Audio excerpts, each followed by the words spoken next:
Hey everyone, welcome back to the channel. This is Football Fanatic 27 back with another video.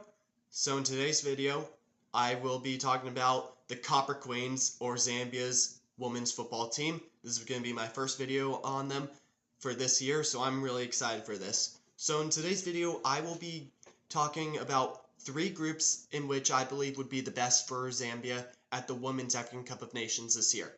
But before I get into that, I need to give some reminders. So, the Women's African Cup of Nations comes this March 17th, but the tournament has been expanded from 12 teams to 16 teams, and the qualified teams are this: Morocco, Zambia, Tanzania, Algeria, Malawi, Nigeria, Ghana, Kenya, Burkina Faso, Cape Verde, South Africa, Senegal, Cameroon, Ivory Coast, Mali, and Egypt. But Cameroon, Ivory Coast, Mali, and Egypt, they were the second round best losers. So because the tournament was expanded to 16 teams, they had the best ranked teams who lost in the second round of the qualification get those last 4 spots. And the pots are as followed: Pot 1, Morocco, Nigeria, South Africa, Ghana. Pot 2, Zambia, Cameroon, Ivory Coast, Algeria. Pot 3, Senegal, Mali, Egypt, Burkina Faso, and in Pot 4, Cape Verde, Tanzania, Kenya, and Malawi. Okay, now looking into all these teams, this is going to be a good tournament, and it's going to be a great one for all these teams. But for Zambia, I feel like this is a very big important moment, because there are no third place teams who can get through. It's basically, you got to get either first or second. If you don't, you're eliminated. And at the last AFCON, I wouldn't say it was one of the best for Zambia, but it wasn't a bad one for them. Though I feel like they could have done better, in my opinion. But I mean, looking into this, I still have faith in the Copper Queens. Like, I'm still always going to cheer them on. You know, I'm always going to be a Copper Queens fan.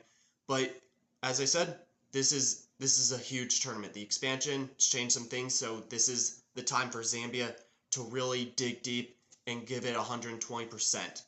So I have 3 groups in which I chose, in which it would be like ideal, the group of death, or wild card. The ideal being Zambia's best group that they could get, the group of death being like the worst one that would not be one of the best for them, obviously. It would be the toughest challenge.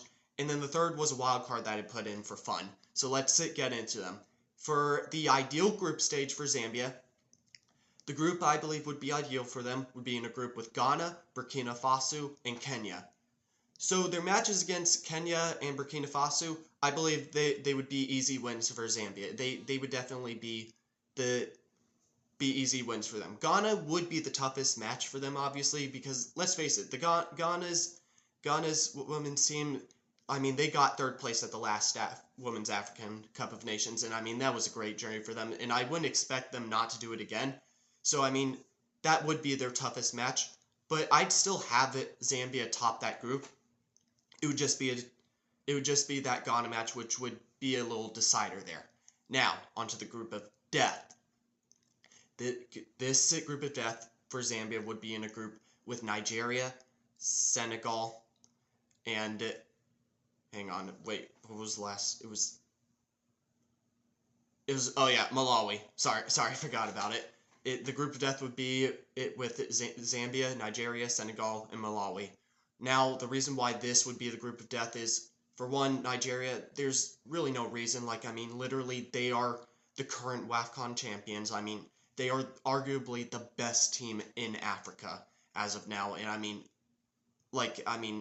that Nigeria's women's team, like, they're just on another level. The Super Falcons, they're just really good. Like, that's it. Senegal, they were in the last group that Zambia was in at the last WAFCON, and they gave Zambia a tough match. It ended 2-3. Do I think Zambia could have won by a better margin? Yes, there were just some mistakes, and they just didn't put away some chances that came to them. But Senegal, they are a dark horse in this tournament. Like, they're always a dark horse, honestly. From where I've seen them, I mean, they almost got to the World Cup for the 2023 women's qualification. but then this one, like, they gave Zambia a tough time. They even gave Morocco a tough time. So, I mean, Senegal, like, you cannot count them out. And then Malawi, I mean, it's the first time for them. They're one of the debutants along it with Cape Verde. But, I mean, you got the Chawinga sisters on Malawi. One of their last matches, I can't remember what the score was, but it was a close match. I just feel like being in a group with Nigeria, Senegal, and Malawi, it can go either way for any of these teams. So, I mean, this is the group, and this is, I'm saying this again, like, I mean, this is a group that Zambia cannot get. And I really want to specify this. They do not want a group with Nigeria. Like, I mean, no one would want a group with Nigeria, but that's it for, like, the group of death. And then for my wild card, as I said, this was just for fun, honestly. The wild card group would be Zambia in a group with South Africa, Egypt, and Cape Verde, with Cape Verde being one of the other debutants. South Africa, I mean, I have a soft spot for Bayana. I just feel like they're a fun team. Like, I mean, their last World Cup, they got to the round of 16, and it was a heck of a one. Egypt, I mean, maybe, I don't know. Like, I haven't seen too much of Egypt. All I know is, like, they lost in their qualification to Ghana in both legs, and it wasn't really a good one. And then Cape Verde, I mean, they beat Mali. And what can I say? Like, I mean, Cape Verde's men's, they're at the World Cup. I could definitely see Cape Verde's women's maybe getting a shock if they were in a group like this. But Zambia would still top this group. If this was a group they were in, they'd still definitely top it. But these are the three groups that I have here. But let me know in the comments below what you guys think of Zambia. Like, if they can get a top, if they can top their group, or if they'll have a tough time in whatever group. And also let me know in the comments below what groups you think they'll possibly get. But for this tournament, before I go off, this is a very important tournament. Like, Zambia, like, I mean, they've got to dig deep. And I mean, I don't know if Barbara Banda's back as of now, but when she comes back, she's going to be on fire. Like, even if they don't have Barbara Banda in the squad for this AFCON, they'll still make it. Like, the Zambian squad is still great, and I just feel like they just got to do better than the last at AFCON. They got to learn from their mistakes. They got to play really offensive, but they got to lock down on their defense, because a lot of mistakes have been happening there. But if Zambia can fix their defense and put away a lot of their chances, then they're going to be golden at this tournament. But that's it for this video. I hope you all enjoyed it, and I'm sorry it took me so long to do a video on Zambia's team. But let me know in the comments below what you thought of this video, and I will see you all soon.